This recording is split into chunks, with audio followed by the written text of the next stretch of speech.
After riding from the city of Chiang Rai up to the Golden Triangle and then down the Mekong River, the GT riders arrive in Chiang Khong. People in Chiang Khong are very proud of what they've got, and you can feel that when you talk to them, just being in the town. It's not commercialised at all. Very down to earth, easy going. I like the riverside ambience of the town, the low-key attitude of the people. They just taking it easy.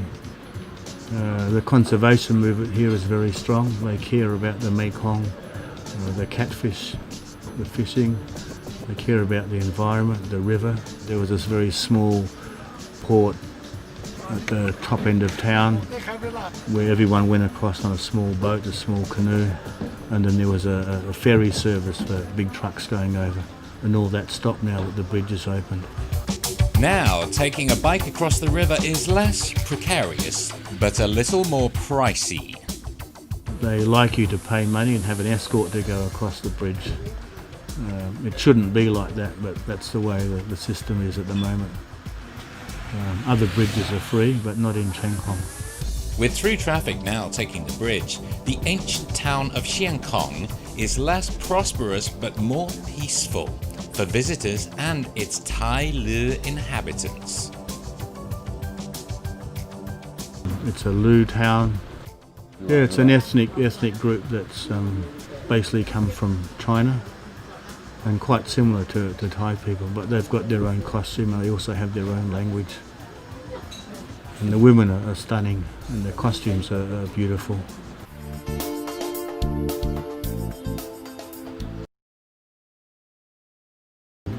Boutique shop with artefacts that she's been collecting from all over Southeast Asia.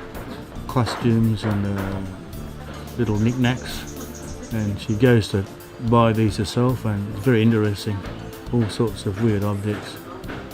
She's just another example of the people that in Chiang Khong that like culture and preserving traditions and that, and she's got a lovely little shop.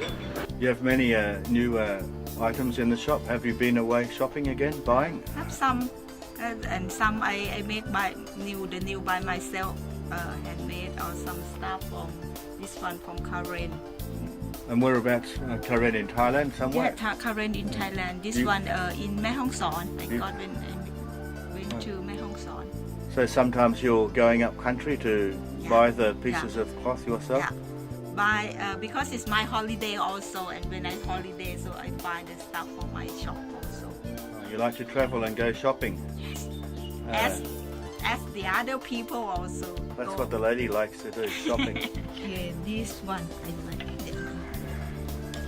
This one, this I got from Sulawesi, Indonesia, when I visit there. I like because the Toraja people, they have the festival like queue for the buffalo, and after that the rest of the material is the bone. They make a wood carving, and this their style. I like this one from the women in Vietnam. I do in Vietnam, and this one for the man. This one in Thailand. This for the man. And this is from Chiang Khong somewhere? Chai in Sidon Chai. Sidon Chai. Yeah, and this one for the women.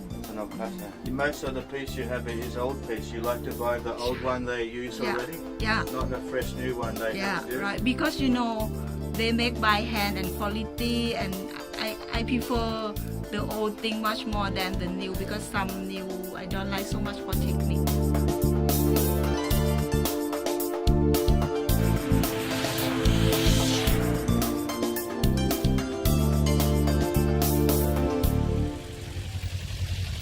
Exhausted from all this shopping, the boys retire to the riverside. And why use the road when you can take the stairs? Don't you wish that was you on the back of Odvar's bike? Whoops! Turn the dirt bike into verses. After all the excitement, the GT riders rest up before tomorrow's ascent to a mountaintop battlefield on the next episode of GT Riders, Kings of the Kong. Bye.